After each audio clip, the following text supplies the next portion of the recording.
Hello everybody, my name is Christian, and today we have a bit of a broad topic to discuss. So I would like to say this is going to pertain to leaks just a little bit. I will be referencing the betas of Robin Summeretto and Aventurine Wayflare, so please keep that in mind if you do not want to hear about any of that information. The actual topic we're going to be discussing today is going to be pull value versus character strength. That is what we're going to be discussing today, because the beta cycles of Aventurine Wayflare and Robin Summeretto have gotten the HSR community on Twitter, on Reddit, and a lot of other places talking about kind of the value that you would be getting with both of these characters.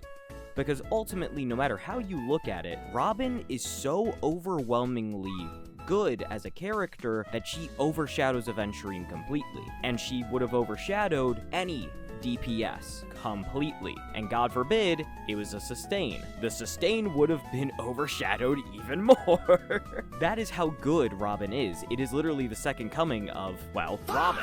That's how good the original Robin was, and they have managed to do that again with Robin Summeretto. This does not make Aventurine bad, however. Aventurine is expected to be the best DPS in the game when he drops, in not only the team with Ashvale and Blade, but also in Elation teams. That is how good he is that he is going to dominate two entire team archetypes. But when you really look at it and the numbers and how it works out, we need to have a talk about character strength versus pull value, because they're two different things, and I feel like we as a community, you either know this or you don't, and I feel like a lot of people are trying to learn about it now with the coming updates, especially after Himiko Nova has come out, which is a character with a pretty interesting pull value, and we have had a lot of single banners in Plan Arcadia that allow you to dedicate more time to a character or to save up for longer. It's all pretty confusing, and I apologize for how this video is structured and how this video is going to be structured, and especially apologies to my editor, but this is a topic that I honestly do believe is very important to talk about for any beginning level player, any intermediate level player, or even just somebody who is going into that, they're starting to be a min-maxer level and they just don't fully understand this yet. That's the intro out of the way. Make sure to like, comment, and subscribe. Let's get into it. So the first thing I want to talk about is actually explaining how pull value versus power level or character strength works and what those exactly mean. Starting with character strength. Character strength is how powerful an individual character is in that moment for you and your account. At least that's how I understand it. So, with somebody like Aventurine Wayflare, he has extremely high character strength. He is going to come in and be positioned as a top DPS, and that is a very good sign that he has extremely high strength, and he will continue to have that strength if you have him in the optimal team for quite a few updates, like many other really powerful DPS, like a Castorus, like an Everknight, like a Phynon, any of those characters. This can then be compared to somebody who has not only low character strength, but also low pull value in Dr. Ratio. That's just the first example I came up with, I apologize. Dr. Ratio is a character who has very low character strength because he is such an old character and his kit does not have a lot of the same bells and whistles that newer characters have, and he has low pull value because he really only works with those set follow-up teams, and his Eidolons are very poor. They do not actually help him in a very substantial way, despite them still being decent for him. Again, it's an old character, but it was the easiest example. Now we can move on to pull value, which is the one that can be a little bit harder to understand. Pull value is essentially how beneficial a character can be for your account overall and going into the future. Most supports often have extremely high pull value thanks to their nature of being usable in multiple teams, but this does apply to DPS as well. It just kinda depends. For example, a DPS like Acheron, she has pretty low pull value nowadays since she is much weaker without Mordenex's Blade specifically, and her investment is pretty mediocre. I think we can all safely say that at this point, I'm gonna be honest. Then you have a DPS like Himiko Nova. Himiko Nova has higher pull value because not only does she have a mechanic that's relatively friendly for most characters in HSR to interact with assist skills, and of course the decimation or verdict mode, but then her investment is incredible, and it can scale with the team team, so that if you also have powerful teammates, they get even more out of their turns because she also has incredible eidolons that can help them in turn. That is kind of the difference with how pull value versus character strength works. Pull value is how strong the character is going to be overall and how much you can kind of improve on it in the future. And actual character strength is talking directly about the character in the moment and how much they can do. There we go, that's the difference explained. So now, I hope everybody can kind of see how that ends up applying to Robin Summeretto and Aventurine Waveflare. Aventurine Waveflare not only has extremely high character strength, but he still does have decent investment. His E1 and his E2 are projected to be very, very good and will be extremely helpful for him if you want to invest. The problem then becomes is that Robin just has much higher pull value. She is going to be the strongest support in the game, tied with Mordenak's Blade the moment she enters the game. She has incredible eidolons, and she is so good that she can be used in almost every single team in the game and be at minimum a side grade for their currently available characters. That is a massive difference in value and usability when you really look at it. And it makes sense that this is how this debate has started, is that in that same team that Aventurine is meant to excel in, with the mono men, Ashvale and Blade, in that same team, Robin offers just as much value for those existing characters. Plus, you already have those existing characters, so now instead of getting another new one, you can continue to invest in those two, or into Robin Summeretto to keep improving that team. Another big aspect of this is the fact that when you look at mono men specifically, I'll talk about Elation in a second, but when you look at mono men specifically, Mordenak's Blade also has some of the highest pull value in the entire game. He serves as a massive damage amp, he serves as a powerful sustainless option because he has taunt and high HP values and can make it so that he will permanently live essentially, and he is capable of outputting a lot of damage with some of the best eidolons in the game with his E1 and E2. This would essentially be two characters with some of the highest pull value in the game supporting Ashvale, who his pull value, he's a good DPS for sure, and with that much support behind him, he is going to excel regardless. When you put those things together, it doesn't matter how good Aventurine Waveflare is in comparison to Robin. Robin is just the unilaterally better choice. She will offer more to your account overall, she will offer just as much to that specific team, and the same can be said for most Elation teams. So, looking at the team of Evanesia, Yao Guang, EMC, and Poho, if you were to genuinely swap EMC out for Robin, yes, your AHA instance would be significantly slower, it wouldn't matter. That is how strong Robin is. She is a just bare-bone improvement upon the Evanesia Elation team. The same can be said for Silverwolf, but funnily enough, Aventurine as a main DPS is straight up better than Sparksy for that team. Aventurine Waveflare is projected to be better for that team than Sparksy is. Is it by a massive amount? No. But is he still better? Yes. The problem is, Robin is still there to fuck everything up.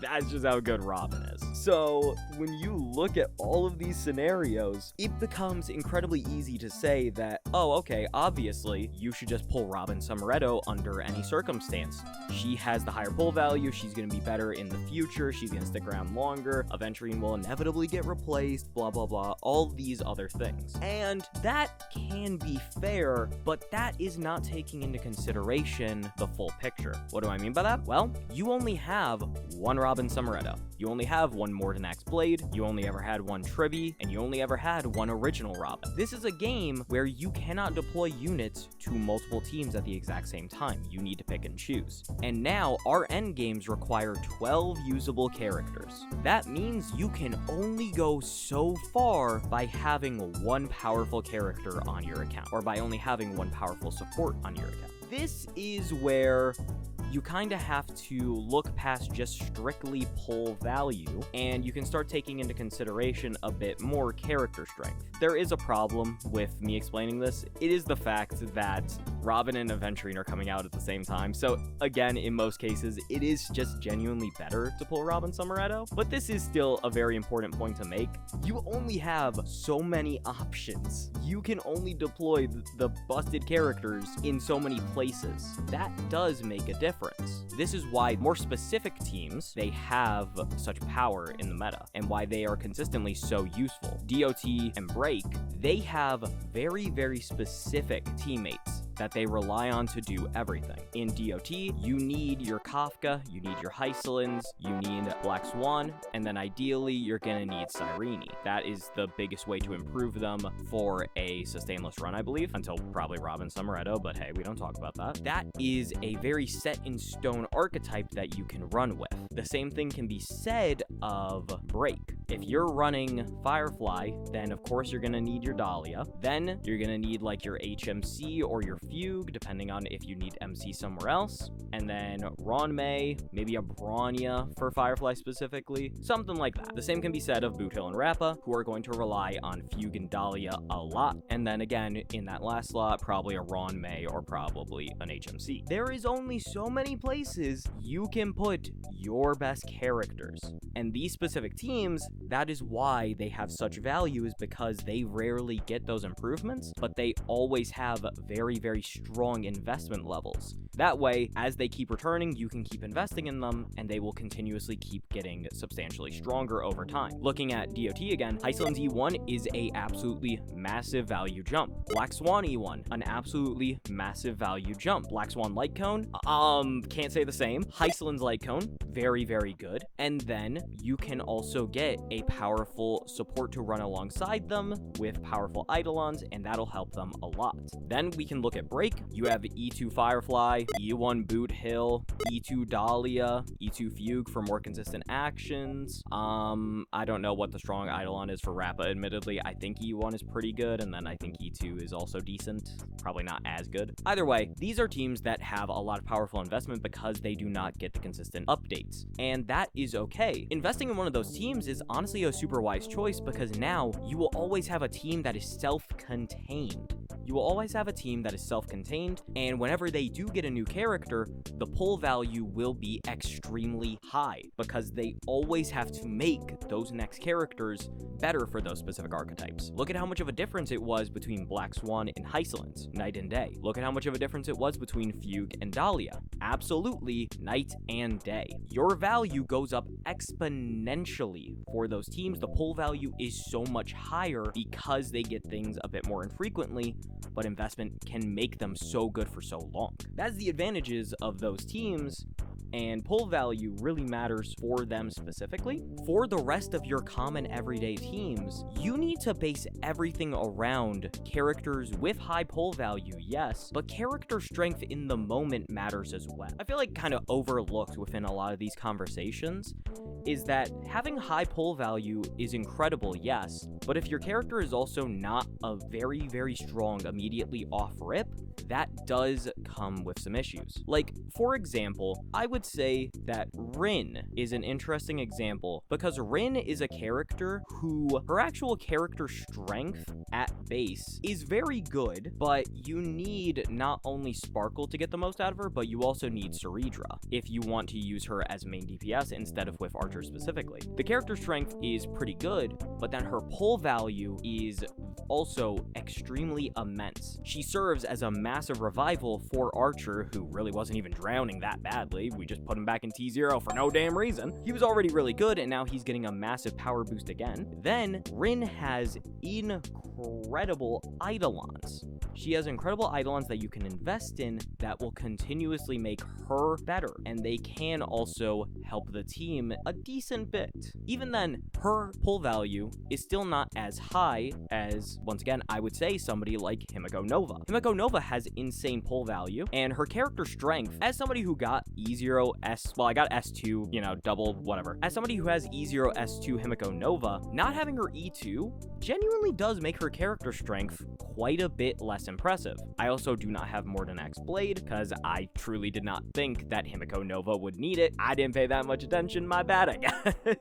But regardless, Himiko Nova's base character strength really is not amazing, at least compared to the other characters that I have on my account, which is going to be like E2 Firefly, E1 S1 Evanescia. Those characters feel even stronger than her, despite her being the newest DPS. But her pull value is very, very good because she is very flexible within any account, because every account is capable of getting her best supports, which is going to be like an E4 Welt or even just Welt in general, RMC, and then at some point, if you can get Mordenak's Blade, Robin Summeretto, you can swap things in a little bit to change that team. But either way, you're still getting a lot of value regardless, and especially if you are to get her powerful E2, because her E2 will allow any character on your team to get an extra turn when they use assist skill. That is something that currently only applies to Astral Express teammates. That is what makes them so good with her. But now any character would be able to do that,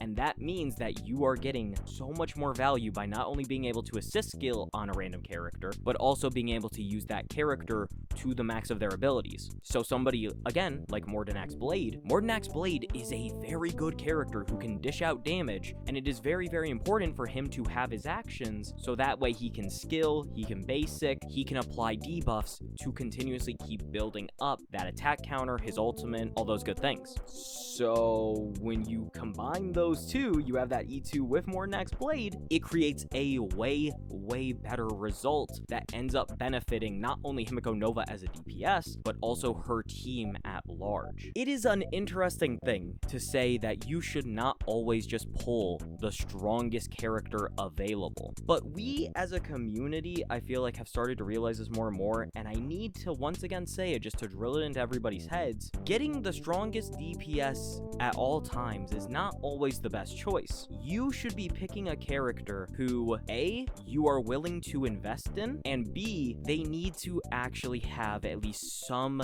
decent eidolons, or something that can actually push them to a higher level over time so that you can feel comfortable with that. It can be very annoying, I understand, but genuinely, the concept of pulling your favorite character and just making them as good as possible is a time-tested strategy at this point. It can work extremely well. There are some characters who this will not always apply to, and yes, that's unfortunate, but that's also just how the cookie crumbles sometimes. But in a lot of cases, getting like an E2 Finon, that can make him still clear Pure Fiction or MOC extremely efficiently, and with a lot of cycles left, with max score, all that good stuff. Getting an E2 Himiko Nova, it was probably a guarantee that you can make it to the next version without really struggling. Getting an E2 S1 Evanescia, or getting an E2 S1 Evanescia, then getting E1 Yao Guang, all that stuff, that would also basically carry you all the way up until version 5.x or later. Getting characters with high pull value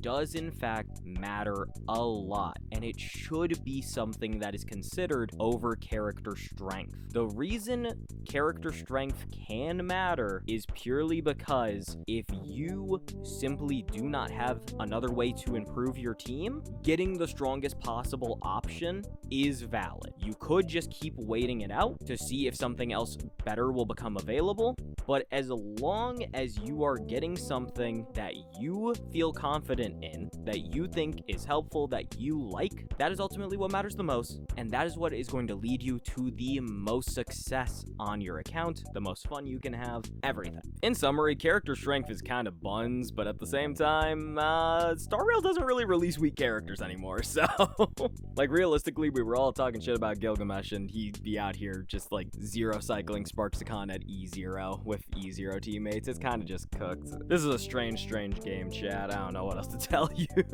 Alright, that's gonna wrap it up for today. I hope everything made sense. I really wish I could have talked more in a positive light about character strength, but undeniably, pull value is just what matters the most, and it is something that should be taken into consideration with everything you do in this game. Just straight up. It really does matter that much, and it will be the difference between you being able to succeed for a long time in this game, or crashing and burning and not having any fun. So yeah, keep that in mind. Thank you all so much for watching. I really do appreciate it. I've got plenty more good videos coming out soon, so I will see you guys then. Bye-bye!